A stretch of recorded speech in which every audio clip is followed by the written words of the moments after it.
simple. Quand j'étais ministre du Commerce, je sais les enjeux qu'il pouvait y avoir, y compris pour défendre notre commerce. Parce que quand on décide de faire un marché commun, et c'est ça un accord de libre-échange, ça veut dire qu'il y a un moment où on accepte qu'un certain nombre de produits viennent en France. Il y a des concessions, il y a des ouvertures. Mais en même temps, ce qu'on gagne est beaucoup plus fort que ce que l'on perd. Et quand aujourd'hui vont s'engager, François Vanson parlait d'accord de libre-échange Europe-États-Unis, on n'en est pas au même niveau. On est à peine en train de lancer la mécanique. Et certains freinent les quatre fers. Et le prétexte assez facile, il faut bien le dire, des écoutes a servi à ceux qui ne veulent pas que ces accords s'engagent pour essayer de bloquer la machine. Mais la réalité, c'est qu'aujourd'hui, il va être très simple, très très simple, d'attaquer le marché canadien. Et ensuite, compte tenu de la fluidité entre le Canada et les États-Unis, c'est que là-bas, la circulation des personnes, maintenant, vous êtes quasiment dans le même pays. Il y a une porosité. Et ils sont en train aujourd'hui de préparer eux-mêmes, entre eux, une circulation qui devient aussi fluide.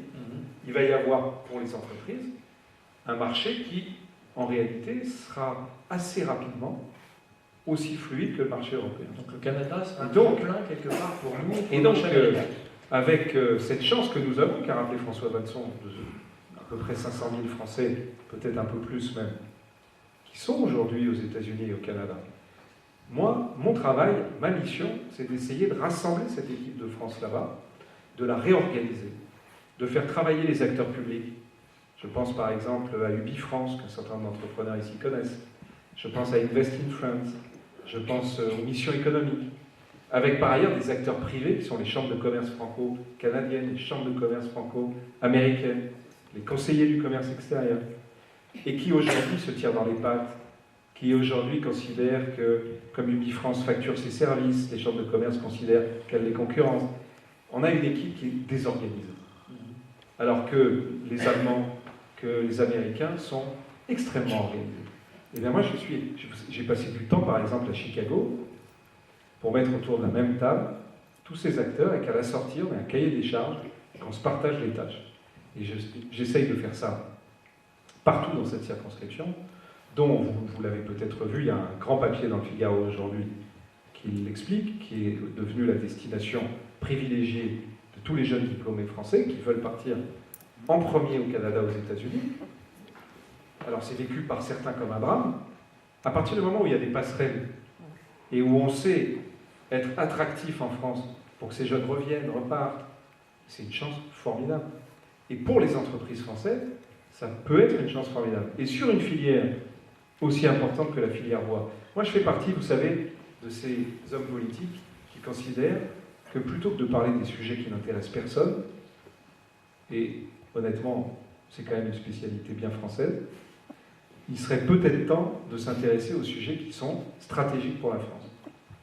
Et avec le think tank qui est le mien, qui est Nouveaux Horizons, vous verrez un certain nombre de propositions fortes au début du mois de janvier sur les questions de sécurité, de justice, de prison.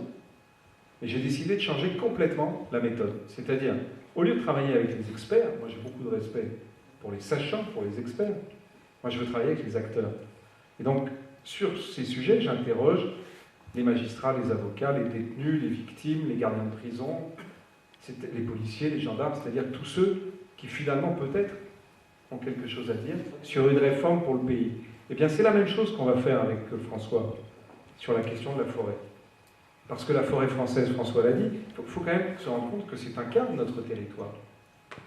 Et qu'en Europe, tu l'as très bien dit en termes de diversité et de qualité, nous sommes les meilleurs. Qu'en termes de surface, nous sommes 4e. Derrière la Suède, derrière la Finlande, derrière l'Espagne. Puisque nous, c'est du simple au double quasiment par rapport à la Suède. Mais on est largement devant l'Allemagne. Et pourtant l'Allemagne est excédentaire, alors que nous, c'est 6 milliards d'euros qu'on est obligé d'importer de bois. 6 milliards. Ça pèse lourd sur la balance commerciale. Alors c'est une force formidable. Et donc du coup, avec un pays comme le Canada, avec l'accord de libre-échange qui arrive, avec un certain nombre de savoir-faire qui existent, avec aussi des lois qu'il va falloir avoir le courage de faire évoluer. en regardant ce qui se fait dans ces pays où ça marche, en Allemagne, au Canada, sur les questions de propriété, sur les questions d'entretien des forêts, y compris des forêts privées, avec une part qui est mise à l'exploitation et l'obligation qui est faite de les entretenir, là où parfois il n'y a pas d'entretien. Donc des tas de sujets qui finalement intéressent tous nos compatriotes, sur lesquels on va demander l'avis des uns et des autres. Et l'objectif va être évidemment créer des partenariats qui puissent être, pour un département comme les Vosges, une chance formidable de développement. Et donc derrière, pour des acteurs, pour des entreprises, ça n'est pas que dans l'économie de la connaissance, dans l'informatique, dans la Silicon Valley avec nos startups, que la France a des chances. Quand je parle de savoir-faire, ce sont aussi des savoir-faire ancestraux, ce sont aussi des savoir-faire que portent les artisans, que portent nos entreprises ici sur une filière aussi importante que la filière bois. Et ça, il est temps que les hommes et les femmes politiques de ce pays, droite et gauche, se retroussent les manches pour s'attaquer aux sujets qui permettront à la France de conserver son rang dans l'économie mondiale. Nous sommes encore, c'est les spécialistes de ce qu'on appelle le French bashing. L'autoflagellation française, il y en a assez. Il faut regarder la réalité de ce pays, la force de ce pays. Elle n'est pas source de rédemption que dans les écrits.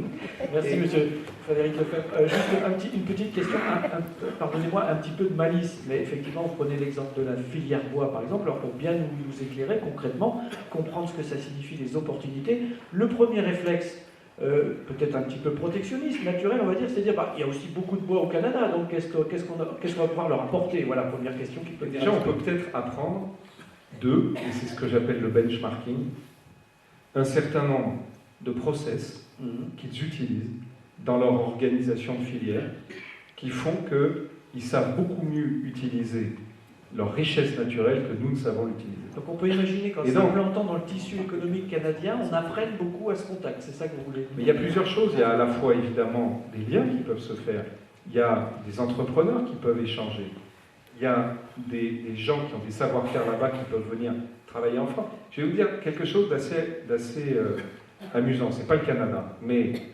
vous entendez tous parler des marchés de Noël. Malheureusement, le bois qui fabrique les chalets, il ne vient pas des Vosges. Le bois qui fabrique les chalets, il vient des pays du nord de l'Europe. La bonne nouvelle, c'est que ces villages qui sont sur les Champs-Élysées sont des bois qui sont achetés là-bas, exploités, on construit ensuite. Il y a une bonne nouvelle, c'est que c'est un Vosgien qui abat les arbres. Donc il y a un savoir-faire.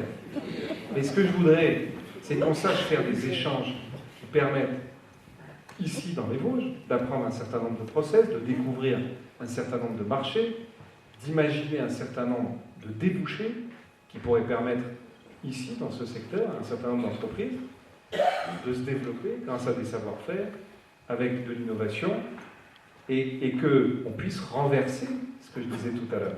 Et qu'on puisse, au lieu de continuer, alors qu'on a une ressource plus importante que l'Allemagne, nous d'être déficitaires et d'importer, alors que les Allemands exportent. Donc c'est ça qu'il faut savoir faire. Alors ça veut dire évidemment des entreprises qui peuvent s'installer. Vous avez raison, ça veut dire aussi, parce que c'est la réalité, des Canadiens qui pourront imaginer aussi exporter en France. Mais pas forcément les mêmes produits, mais ils le font déjà. Forcément les mêmes... Mais ils le font déjà, et ils concurrencent peut-être d'ailleurs déjà un certain nombre de pays du nord de l'Europe. Il faut se rendre compte que c'est 10 millions de personnes dans le monde qui travaillent dans le secteur du bois, de la forêt. 10 millions de personnes. C'est considérable. Il y a 3,5 milliards de mètres cubes de bois qui sont produits dans le monde aujourd'hui. Donc la France qui a cette chance d'avoir cette richesse, on dit toujours on n'a pas de pétrole, on a des idées. On a aussi du bois, on a aussi des forêts. Et la forêt française, en 150 ans, elle a doublé. Elle a doublé. Donc sachons aussi regarder nos chances, et plutôt que d'essayer en permanence de tirer le pays vers le bas ou regarder sur un certain nombre de sujets comment on pourrait essayer de faire là où on ne sait pas faire et où on n'a pas ni les richesses ni les savoir-faire, Appuyons-nous sur nos savoir-faire, appuyons-nous sur nos richesses. Merci Frédéric Lefebvre.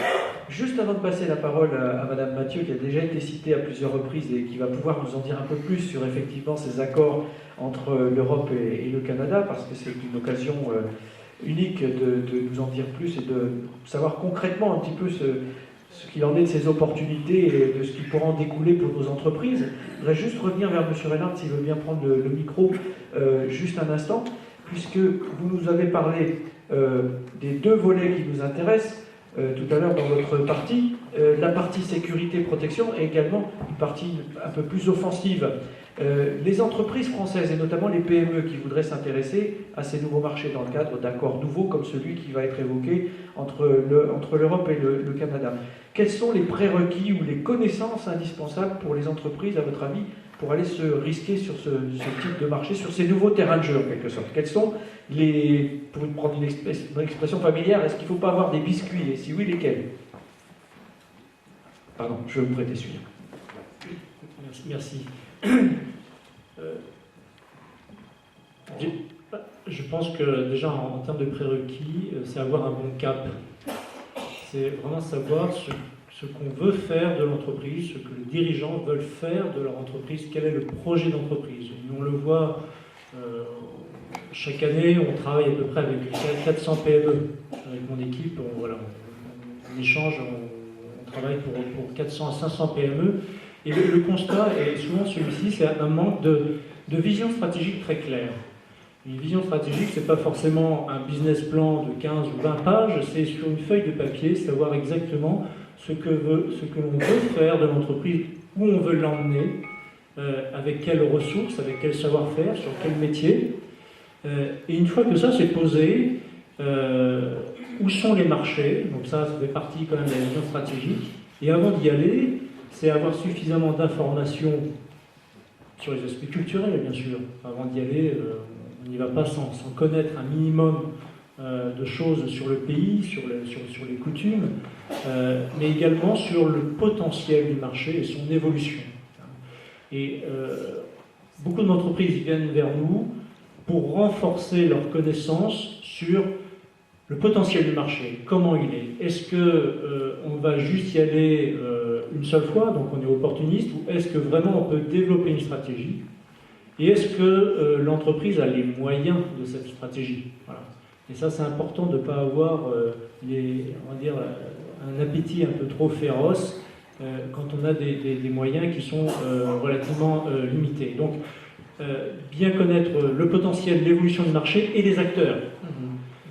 Qui travaillent, comment les acteurs travaillent entre eux, entre les développeurs, les fabricants, les distributeurs, quels sont leurs modes de relation et comment nous on va pouvoir s'introduire dans ce jeu d'acteurs. Et une chose très importante, avant de nouer des contacts un peu trop étroits, c'est de bien connaître les entreprises avec lesquelles on va travailler, les futurs interlocuteurs. Voilà, c'est-à-dire avoir une information qui est qualifiée. Est-ce que ça vaut le coup que je continue de discuter avec cette entreprise? Est-ce qu'elle est fiable? Est-ce qu'elle travaille bien? Est-ce qu'elle a les moyens de répondre à ma stratégie? En fait, c'est bien se renseigner sur les partenaires potentiels qu'il y a dans les pays. Et ensuite, il y a un point faible au niveau des PME françaises, c'est le manque d'outils juridiques, le manque, on va dire, de contrats juridiques. C'est-à-dire, bien souvent, on perçoit une faiblesse dans les contrats commerciaux, dans les contrats de partenariat, et pourtant les acteurs sont nombreux. On parle beaucoup des acteurs publics, il y a également des acteurs privés comme Securimail, mais également des avocats. Des avocats d'affaires? Les avocats d'affaires sont des acteurs de la sécurité économique, sont des acteurs, on va dire, de l'export. Il y a également les avocats en droit social, c'est-à-dire que quand on veut, par exemple, recruter un ingénieur commercial, un spécialiste de l'export, eh bien, il y a un contrat de travail à bâtir, et on perçoit beaucoup de faiblesses dans ces contrats. Et bien souvent, les entreprises ont l'image, on va dire, de ces experts comme des ressources qui sont inaccessibles d'un point de vue financier. Et bien souvent, c'est faux. C'est-à-dire qu'il faut bien adapter la vision. C'est-à-dire, je peux investir quelques heures dans un avocat, si c'est En général, le taux horaire, c'est 300-350 euros de l'heure, mais un avocat, il va prendre 2-3 heures pour relire un contrat. Et si le business est 50, 60, 70 000 euros, quand on met 1 000 euros en face de ce potentiel de marché, on a peut-être intérêt à investir un petit peu d'argent dans ces outils pour sécuriser le business et que ces marchés deviennent de vraies chances et avec un risque qui est bien géré. Donc on parlait de coût tout à l'heure, mais plutôt qu'un coût, c'est pas véritablement un mal nécessaire, mais c'est un outil de performance que de pouvoir s'associer des expertises, des compétences comme celle-là, notamment en termes de droit des affaires, droit international.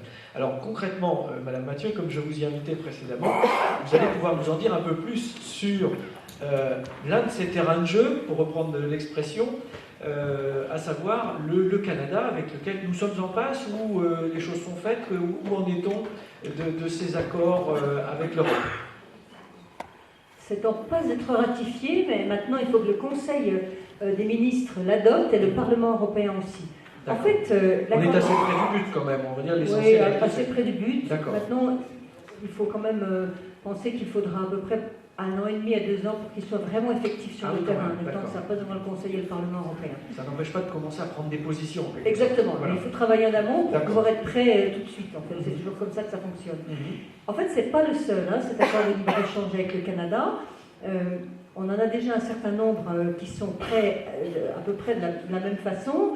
De quoi c'est né? Comme l'a dit Frédéric tout à l'heure, Nicolas Sarkozy a beaucoup insisté pour qu'on le signe et c'est une très bonne initiative. On en a un certain nombre qui sont aussi prêts, avec le Pérou, avec la Colombie, l'Ukraine, et le premier qui est prêt d'ailleurs, c'est celui qui est avec la Corée du Sud et qui est ratifié depuis 2011. Et on est en passe aussi d'en négocier avec un certain nombre de pays d'Asie du Sud-Est. Qu'est-ce qui s'est passé? Initialement, depuis 2006, on s'est rendu compte que les négociations avec l'OMC étaient très compliquées, elles traînaient en longueur, il y avait un certain nombre d'États à l'OMC qui bloquaient. Alors l'Union européenne s'est dit, lançons-nous avec un mécanisme un petit peu innovant, etc., et procédons avec un système d'accords de libre-échange. Bilatéral, avec les accords bilatéraux, voilà, des accords internationaux avec les pays tiers, c'est-à-dire les pays qui sont hors de l'Union européenne, et essayons de trouver des accords comme ça, de gré à gré, qui fonctionnent bien pour pouvoir impulser une politique commerciale de façon à pouvoir justement privilégier l'industrie, privilégier les consommateurs et sans passer correctement par l'OMC. Et que ce soit surtout efficace sur le terrain. Alors ça consiste en quoi? Ça consiste en libéraliser les droits de douane prenons l'exemple du Canada, le Canada et l'Union européenne. Ça consiste à libéraliser les barrières non tarifaires. Qu'est-ce que ça veut dire? Les droits de douane, c'est financier. Les barrières non tarifaires, c'est ce qui ne concerne pas les finances. C'est-à-dire libéraliser les normes administratives, tout ce qui complique l'exportation et l'importation. Alors ça peut être les normes sanitaires, les normes industrielles, les normes administratives, tout ce qui peut compliquer les échanges entre le Canada et l'Union européenne. Qui sont autant d'obstacles plus ou moins artificiels parfois pour justement éviter ces échanges. Tout ce qui fait qu'un industriel se dit, eh bien finalement c'est trop compliqué d'aller exporter vers le Canada ou d'aller importer. Alors on libéralise tout cela de façon à fluidifier les échanges entre les deux continents en fait. Et puis après, on regarde quels sont les produits finalement et les secteurs bien définis et on regarde si finalement l'un ou l'autre des pays, l'Union européenne ou le Canada, ont des produits qui peuvent un petit peu bloquer, des produits qui sont sensibles. Par exemple, dans le domaine agricole, effectivement, on a identifié quelques produits sensibles et on a mis des quotas. On sait que le domaine agricole, c'est toujours un petit peu délicat pour l'un ou l'autre. Sur la viande, par exemple. Sur la viande, le bœuf, le porc, etc. On met des quotas sur le maïs, par exemple. Bon, on sait que pour le vin et par exemple, les spiritueux, ça va être particulièrement intéressant. Là, c'est un secteur qui va être particulièrement bon pour nous.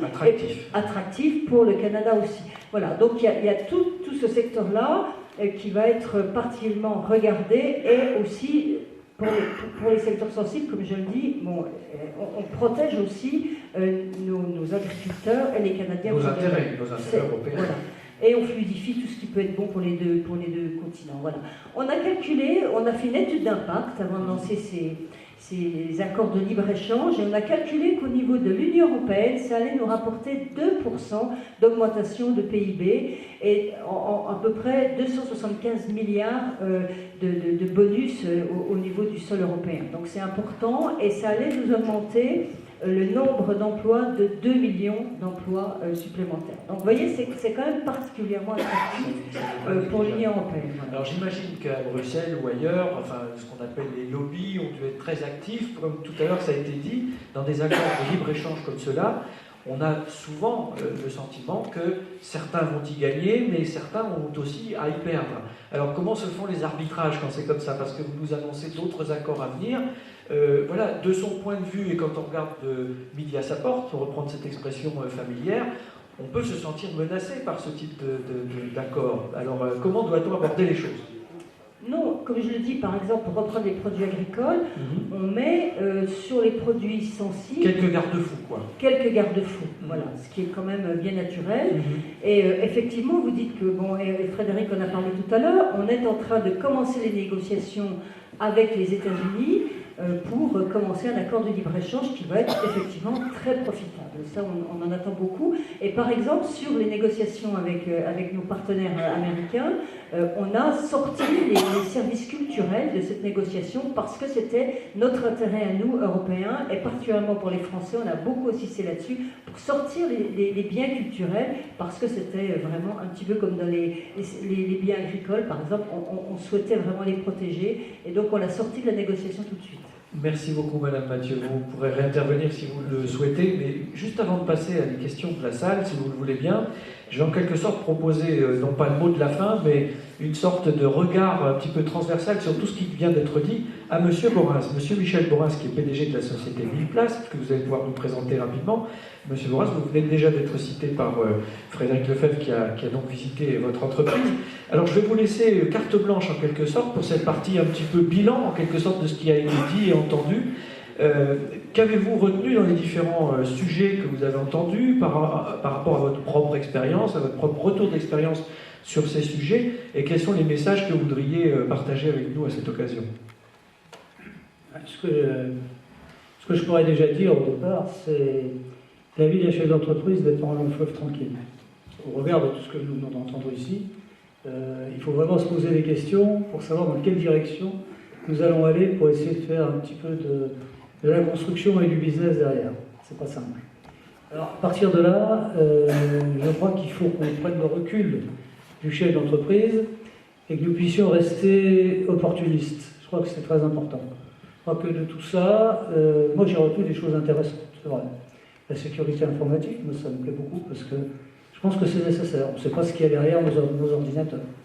Et je vous remercie d'en avoir parlé parce que ça, personnellement, ça a éveillé des choses auxquelles je ne pensais pas.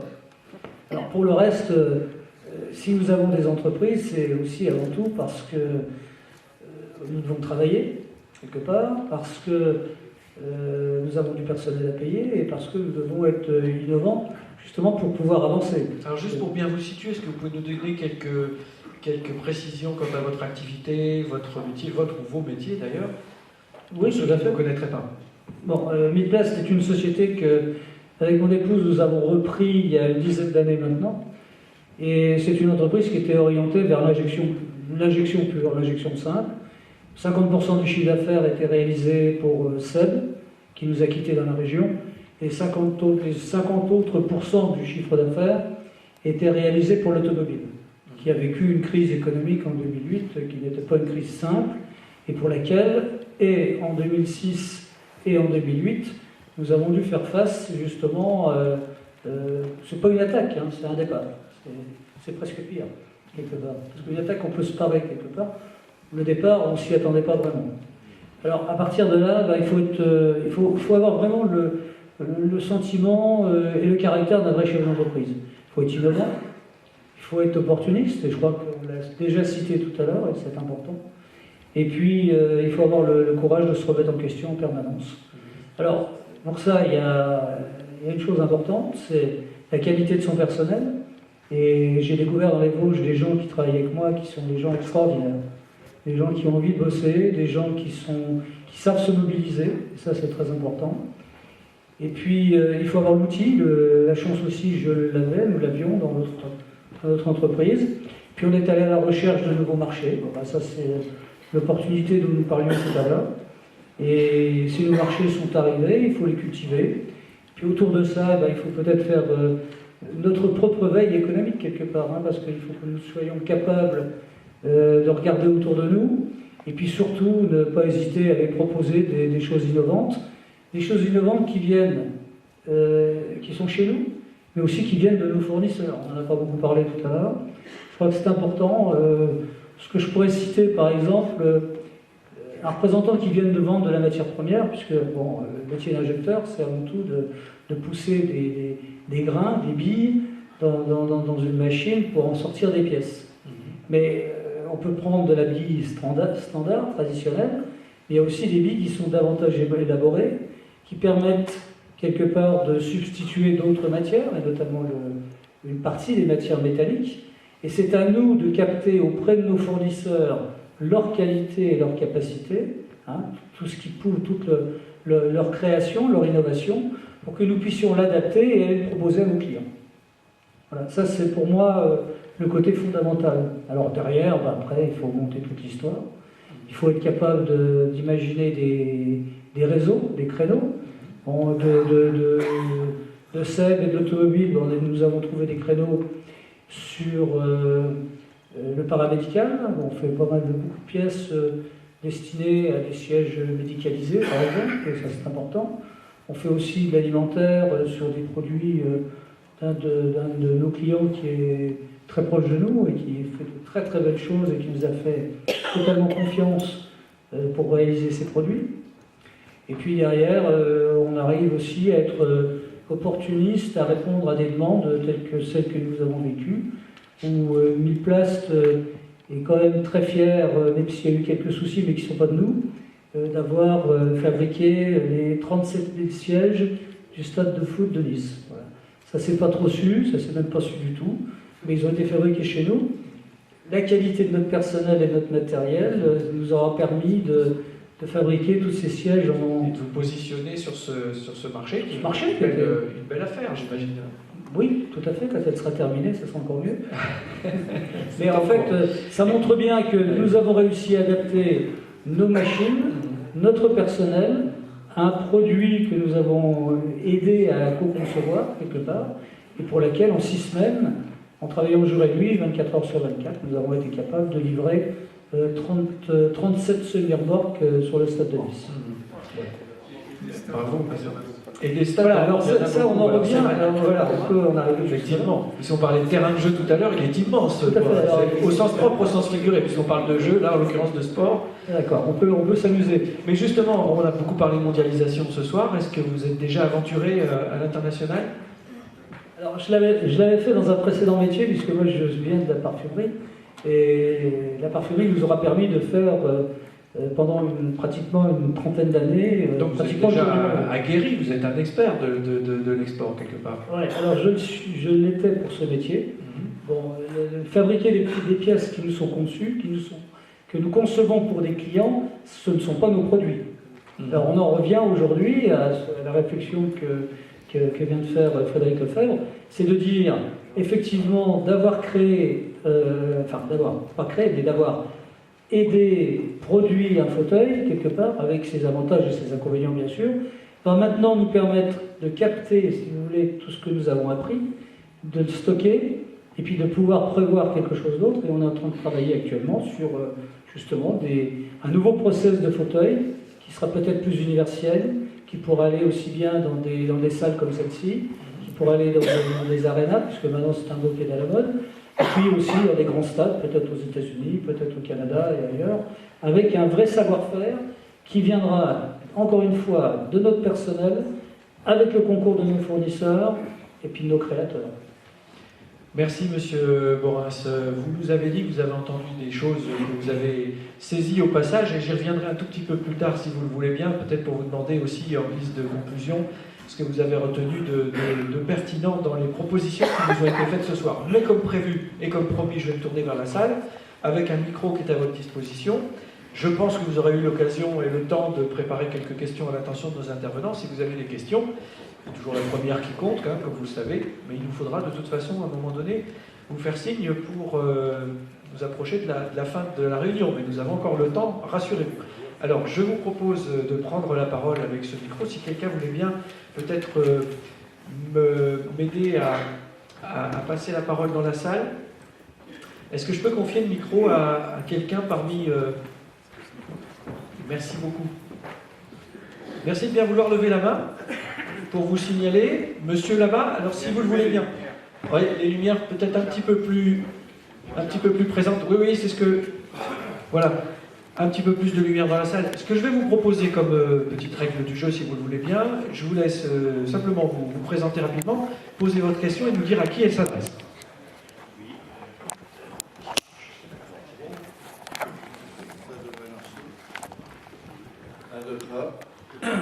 Ouais. Augmentez un petit peu le volume, là, s'il vous plaît. Merci. 1, 2, 3. 1, 2. Lundi, mardi. Ça marche pas bien. On vous entend, on vous entend. Bonsoir, Alain Jeanneret, ancien chef d'entreprise, ingénieur industriel, très orienté dans l'automobile. Alors, réunion très intéressante à plusieurs niveaux, mais j'ai plusieurs questions, j'en poserai une. Sécurité informatique, le cloud, les Américains ont le cloud, vous savez que l'ingénierie utilise des logiciels de haut niveau, CAO, enfin, développés par Dassault et d'autres, qui nécessitent des stockages extrêmement importants de données. Est-ce que le cloud est une solution de protéger et qu'il n'y a pas une solution véritable open, ouverte, qui offre au monde entier sa richesse de conception et toute la sécurité? Merci monsieur pour cette question. Juste, alors là on entre un petit peu dans un aspect technique, on parle du cloud, on aurait pu effectivement déjà en parler. Je vais laisser les spécialistes nous expliquer de quoi il s'agit, parce que finalement on utilise souvent des anglicismes pour des choses qu'on utilise. Voilà, c'est la traduction littérale de nuage. En fait, ce sont des données qui sont stockées en dehors du lieu physique dans lequel on travaille. C'est-à-dire qu'on peut stocker des données dans des serveurs, dans des centres distants qui peuvent être parfois très très très éloignés. Et donc monsieur fait allusion à cette faille peut-être de sécurité que ça peut présenter, que de disperser ces données comme ça à l'étranger ou dans des serveurs dont on ne connaît même pas l'existence parfois. Bon, Monsieur Alloy. voilà, je vais dire un mot là-dessus. Et je vous en prie. Bon, la notion d'externalisation